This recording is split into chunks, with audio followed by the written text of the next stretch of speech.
बरं का मुलांनो, मी तुमच्यासाठी एक नवीन चॅनल घेऊन आले. माझ्या चॅनलचं नाव आहे आजीबाईचा बटवा. त्या आजीबाईच्या बटव्यामध्ये औषधं तर असतात, पण आणखीन आजीजवळ गोष्टी खूप असतात, युक्त्या खूप असतात.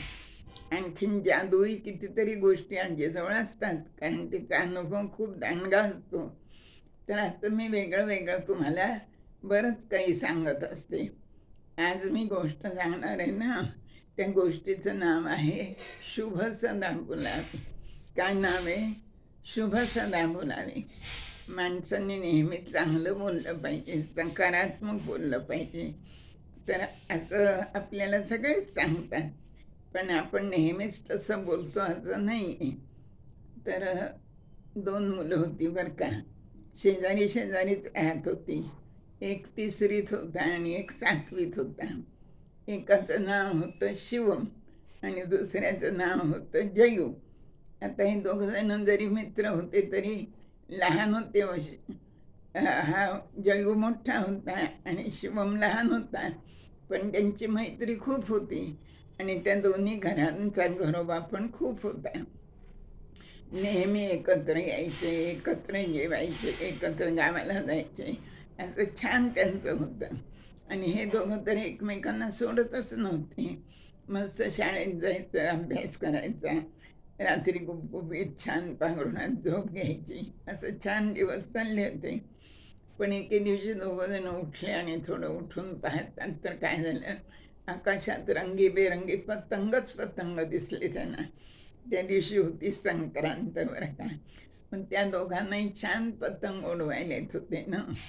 मग ते त्यांनी काय केलं, दोघांनी पतंग विकत आणले, मांजा आणला, दोर आणला आणि ते पतंग उडवायला जवळच मैदान होतं, तिथं दोघंजणं गेले आणि तिथं बरीच मुलं आली. त्यांनी सगळेच पतंग उडवत होते. छान उंच पतंग गेले होते.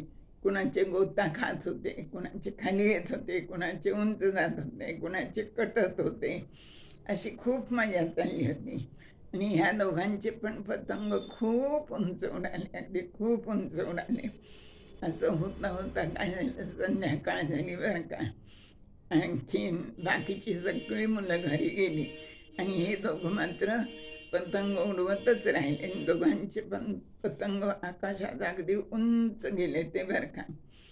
आणि हा जो मोठा मुलगा होता ना, काय त्याचं नाव जयू होतं ना, तर तो काय झालं, त्याचा पतंग गोता खायला लागला म्हणून तो त्याला असे झटके द्यायला लागला आणि मागं पुढं सरकायला लागला. तो मागं आला तर काय झालं, मागं एक विहीर होती आणि त्या विहिरीला काही कठडा नव्हता.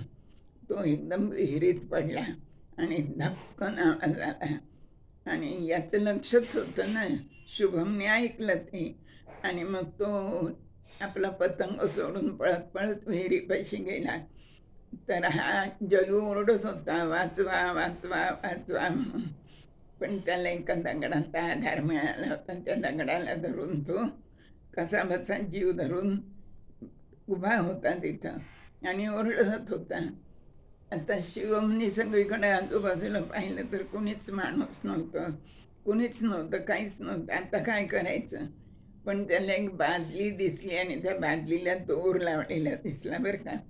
बादली चांगली मोठी होती. मग त्यांनी काय केलं, ती बादली विहिरीत सोडली, पाण्याने गच्च भरली आणि त्याने सांगितलं जयूला, तू ह्या दोराला धर म्हणे आणि मी तुला वर ओढतो. आणि त्याप्रमाणे जयूने धरलं आणि हा ओढायला लागला त्याला. अर्धापर्यंत आल्यानंतर काय झालं, हा लहान होता ना, याची शक्ती कमी पडली, दमून गेला आणि त्याला वाटलं आता आपला हातातून दोर निसटून जाईल आणि आता जयू बुडणार पाण्यात. पण त्यांनी पुन्हा सगळं बळ एकवटलं आणि हळूहळू करत ओढून ती बादली आणखीन जयू दोघंही काठावर आले बरं का. काठावर आले, दोघांनी एकमेकांना कडकडून मिठी मारली. जयू तर पाण्याने भिजला होता आणि हा घामाने ओला चिंब झाला होता. आता त्यांना घरी जायचं तर भीती वाटायला लागली ना, घरचे लोक रागवतील म्हणून.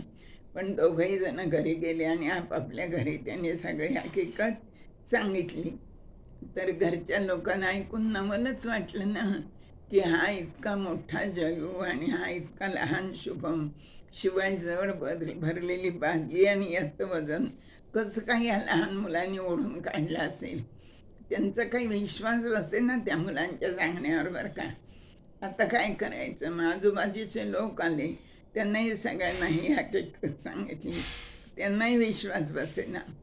मग ते ह्यांचे वडील होते ना शुभमचे, तिथे एक साधू राहत होता, त्याच्याकडे सगळेजणच घेऊन गेले, सगळ्यांना घेऊन गेले आणि त्या साधूला त्यांनी सगळी हकीकत सांगितली आणि विचारलं की हे खरं असेल का, शक्य आहे का हे. ते साधू म्हणाले हो म्हणे, मुलं खरं बोलतायत आणि खरोखरच हे घडलेलं आहे म्हणे. मग ते याचे शुभमचे वडील म्हणाले असं कसं शक्य आहे, हा इतका लहान आहे वयाने, अशक्त पण आहे आणि हा मोठा आहे, शिवाय जयू, शिवाय ती जड भरलेली बादली याने कशी ओढली आणि वरपर्यंत आणली, हे कोणच आहे म्हणे. विहीर पण खूप खोल होती. तर त्या साधूने ते शांतपणाने ऐकलं बरं का. आणि ते हसले थोडेसे आणि म्हणाले तिथं की नाही, हे तुला जमणार नाही, हे तुला जमणार नाही असं म्हणणार कोणी नव्हतं, म्हणून हे शुभमला शक्य झालं. असं जर कोणी म्हणलं असतं ना, हे तुला जमणार नाही, तर ते जमलंच नसतं. तर ही अशी गोष्ट आहे, माणसाने नेहमी सकारात्मक बोलावं, चांगलं बोलावं. तुला येणार नाही, तुला जमणार नाही असं नकारात्मक बोलू नये. कारण आपण जे बोलतो त्याला आपली वास्तू काय म्हणत असते, तथास्तु म्हणत असते आणि त्याप्रमाणेच घडत असतं. तर ही एक अशी त्या दोघा मुलांची गमतीशीर गोष्ट आज मी तुम्हाला सांगितली. आवडली ना गोष्ट, तर चॅनल सबस्क्राईब करा, तुमच्या मित्रमैत्रिणींना सांगा आणि शेअर करा आणि लाईक पण करा. धन्यवाद.